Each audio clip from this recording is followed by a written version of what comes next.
মানুষ বাঁচে আর কতদিন। এই জীবনে বহুত টাকা পয়সা কামাতে পারবেন, বাট এই সময়টা আর পাবেন না, এই বয়সটা আর পাবেন না। আমার মনে হয় কষ্ট তো থাকবেই মানুষের জীবনে, কষ্টের মাঝেও সুখটাকে খুঁজে নিতে হবে।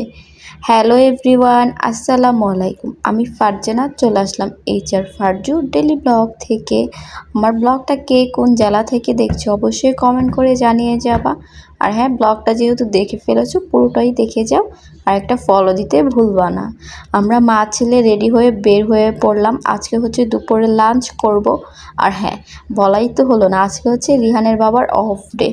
অফ ডেতে কিছু কেনাকাটাও করব, খাওয়া দাওয়াও করব বাহিরে, এই জন্য বের হয়ে গেলাম। বের হওয়ার পরে দেখি রাস্তায় প্রচুর পরিমাণ জ্যাম ছিল, রিক্সা পাচ্ছিলাম না। তারপর রিক্সা একটা পেয়ে গেলাম।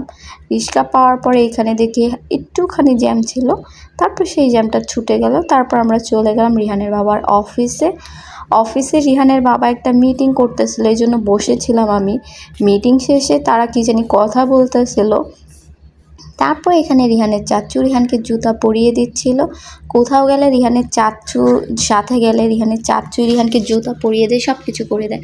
আর সে আমাদের বাইকে আসবে না, তার চাচ্চুর বাইকে আসবে। তারপরে এই তো আমরা চলে গেলাম কাচ্চি বাইয়ে। কাচ্চি খাবো আজকে দুপুরে। কাচ্চিটা আমার কাছে এতটা ভালো লাগে না, কিন্তু রিহানের বাবার অনেক পছন্দ, তাই চলে গেলাম দুপুরে লাঞ্চ করতে, কাচ্চি খেতে। এই যে আমাদের কাচ্চি চলে আসলো। কাচ্চিটা অনেক মজার ছিল, বাট ওদিনের মাংসটা অনেক শক্ত ছিল, সফট ছিল না। ওদিনের কাচ্চিটা মজা ছিল, বাট মাংসটা অনেক শক্ত ছিল। এই প্রথমেই এই কাচ্চি বেয়ে গিয়ে মনে হয় মাংস এত শক্ত পেলাম। তারপর হচ্ছে রিহানের জন্য কেনাকাটা করে চলে আসলাম আমার জন্য কিছু কেনাকাটা করতে।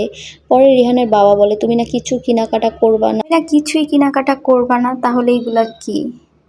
বলে কি মেয়ে মানুষ এমনই হয়, বলে একটা কিনবো গিয়ে কিনে এতগুলা। যাই হোক, তারপর আমাদের রিক্সায় উঠিয়ে দিল রিহানের বাবা অফিসে চলে গেছে। আমরা এখন বাসায় চলে যাব। দেখা হবে নেক্সট ব্লগে। সবাই ভালো থাকবেন, সুস্থ থাকবেন। আল্লাহ হাফেজ।